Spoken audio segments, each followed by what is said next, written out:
Welcome to economics on the move. आज हम बहुत दिन बाद अपने माइक्रो इकोनॉमिक्स के सेशन में फिर से वापस आ चुके हैं। वीडियो नंबर 115 के में वीडियो नंबर 114 तक हमने बजट में हमने रेवेन्यू पे बात की थी, बजट रिसीट पे बात की थी।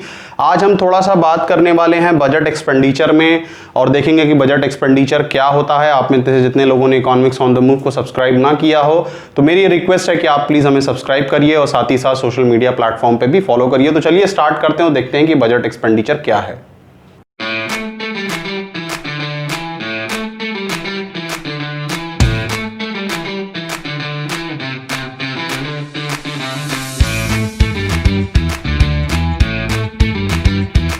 देखते हैं कि बजट एक्सपेंडिचर एक्चुअली होता क्या है। तो बजट रिसीट के केस में मैंने देखा था कि बजट वहां पे हमें कुछ अमाउंट ऑफ रेवेन्यू जनरेट हुआ करता था। बजट एक्सपेंडिचर के केस में क्या होगा कि it refers to estimated expenditure of the government during a fiscal year.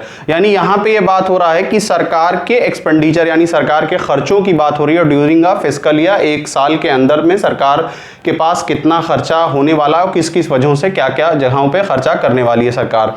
अब देखिए बजट एक्सपेंडिचर को हमने दो पार्ट में ब्रॉडली डिवाइड कर दिया है। एक तो हमारा रेवेन्यू एक्सपेंडिचर है और दूसरा हमारा कैपिटल एक्सपेंडिचर है, जैसे वहां पे रेवेन्यू रिसीट और कैपिटल रिसीट हुआ करता था। अब रेवेन्यू एक्सपेंडिचर की बात जब की जाए तो मैंने ऑलरेडी आपको ये बात बता रखी है कि जब जब रेवेन्यू की हम बात करते हैं we are talking about normal revenue, यानी जो उन रेवेन्यूज की हम बात कर रहे हैं जो रेगुलरली हमको मिलने वाले हैं। और कैपिटल के केस में मैंने ऑलरेडी आपको बताया कि कैपिटल का डिस्कशन हम तब करते हैं जब कुछ बहुत लार्ज अमाउंट की बात हो रही है, चाहे वो फायदा हो चाहे वो नुकसान हो। अब यहाँ पे अगर रेवेन्यू एक्सपेंडिचर की बात करें तो क्या है कि इसकी दो प्रॉपर्टी होती क्या है कि रेवेन्यू एक्सपेंडिचर वो एक्सपेंडिचर है which does not create any asset for the government, यानी ये इस टाइप का एक्सपेंडिचर होता है जिसमें सरकार के पास कोई एसेट नहीं आती है या फिर कोई एसेट नहीं बनती है, nor leads to reduction in the liability, और इसकी वजह से उनकी लाइबिलिटी भी घटती नहीं है। यानी कहने का मतलब ये है कि इसमें ना एसेट बढ़ रही है और ना लाइबिलिटी घट रही है, ये याद रखने वाली बात होती है। अब अगर हम एसेट की बात करें तो यहाँ पे क्या क्या चीज़ें होंगी, जैसे मान लीजिए कि ओल्ड एज पेंशन है, स्कॉलरशिप है, यानी ये वो चीज़ें होती हैं जो सरकार को रेगुलर बेसिस पे करनी पड़ती है, सरकार का रेगुलर खर्चा होता है। और अगर हम यहाँ पे nor leads to reduction of the liability की अगर हम बात करें तो यहाँ पे सरकार के क्या अपने एक्सपेंडिचर्स होते हैं, जैसे मान लीजिए कि फ्लड हो गया, अर्थक्वेक हो गया, तो ये सारी चीज़ें जो होती हैं वो सरकार को पेमेंट करना पड़ता है और उनकी वजह से सरकार की कोई लाइबिलिटी नहीं घटती है, बल्कि उसके ऊपर ये जिम्मेदारी होती है कि अगर कहीं पे फ्लड आ जाए, कहीं पे अर्थक्वेक आ जाए या फिर कहीं पे भी किसी प्रकार की नेचुरल कैलेमिटी आ जाए तो उसको हैंडल करे।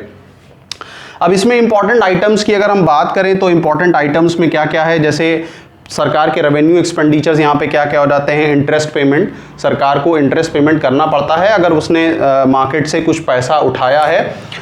Defence purchases, law and order और स्पेशली जो बॉर्डर मेंटेनेंस के लिए बहुत सारे हथियारों की ज़रूरत पड़ती है, बहुत सारे आर्म्स और एम्यूनेशन का परचेज करना पड़ता है, तो ये भी एक तरीके का डिफेंस परचेज जो है वो भी रेवेन्यू एक्सपेंडिचर होता है। Then comes the expenditure on subsidies. सरकार टाइम टू टाइम बहुत सारे इलाकों में प्रोडक्शन को मेंटेन करने के लिए ज़्यादा से ज़्यादा फैक्ट्रियाँ जाएँ, वहाँ पे काम करें, या फिर जो बहुत ही बेसिक चीज़ें होती हैं वो आम जनमानुस तक पहुँचे, उसके लिए सरकार उन सामानों पे बहुत सारी सब्सिडी प्रोवाइड करती है, उसको छूट पे देती है, कम पैसे पे देती है ताकि लोगों का भला हो। तो ये तो था रेवेन्यू एक्सपेंडिचर। अभी इसके बाद हम देखते हैं कि कैपिटल एक्सपेंडिचर क्या है। ओके, सो यहाँ पे हम जो बजट एक्सपेंडिचर डिस्कस कर रहे हैं उसमें हमने रेवेन्यू एक्सपेंडिचर पे बात किया है। अब रेवेन्यू एक्सपेंडिचर पे हम कैपिटल एक्सपेंडिचर पे बात करने ही वाले हैं कि कैपिटल एक्सपेंडिचर क्या होता है।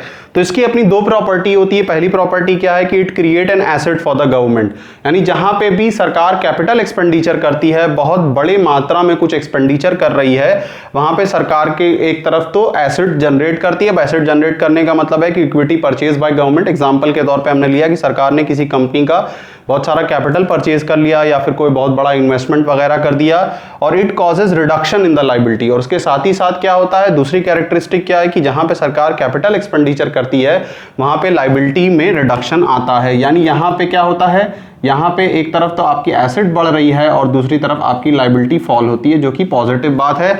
अब यहाँ पे अगर हम रिडक्शन इन लाइबिलिटी की बात करें तो क्या होगा, रीपेमेंट ऑफ लोन वगैरह जो होता है वो हमारा दूसरा इसका कैरेक्टरिस्टिक्स हो जाएगा। इसमें अगर हम कुछ इंपॉर्टेंट आइटम्स की बात करें जो कि कैपिटल एक्सपेंडिचर से रिलेटेड है, तो expenditure on loan and land on building, land on building पे जो एक्सपेंडिचर होता है वो भी एक तरीके का कैपिटल एक्सपेंडिचर है। सरकार मशीनरी खरीद रही है, इक्विपमेंट खरीद रहा है, या फिर परचेज ऑफ शेयर कर रहा है, रीपेमेंट ऑफ लोन वगैरह कर रहा है, तो ये सारी चीज़ें जो होती हैं ये कैपिटल एक्सपेंडिचर की पार्ट होती है। तो ये एक छोटा सा टॉपिक था बजट एक्सपेंडिचर से रिलेटेड। इसके बाद हम बजट डेफिसिट और भी कुछ टॉपिक्स पे चर्चा करने वाले हैं, डिस्कशन करने वाले हैं। आने वाले टाइम में मैं बहुत एक इंपॉर्टेंट वेबिनार, एक टॉक करने वाला हूं अपने एक्सपर्ट ओपिनियन की सीरीज़ में, जिसपे हम जाने माने नाम प्रोफेसर अरुण कुमार को इनवाइट करने वाले हैं। मैं आपसे रिक्वेस्ट करूंगा कि उस लेक्चर को आप ज़रूर सुनिएगा, बहुत ही इंटरेस्टिंग होगा और साथ ही साथ बहुत ही ज़्यादा कुछ समझने वाली चीज़ें हम वहाँ पे डिस्कस करने वाले हैं। अगर आपके कुछ सवाल होंगे तो आप हमें अभी भी मैसेज कर सकते हैं, फेसबुक पे, इंस्टा पे, वीडियोस पे कमेंट करके भी हमसे क्वेश्चंस पूछ सकते हैं, जो कि हम वहाँ पे रखें आप लोगों के लिए। So stay blessed guys and keep on watching economics on the move. Thank you.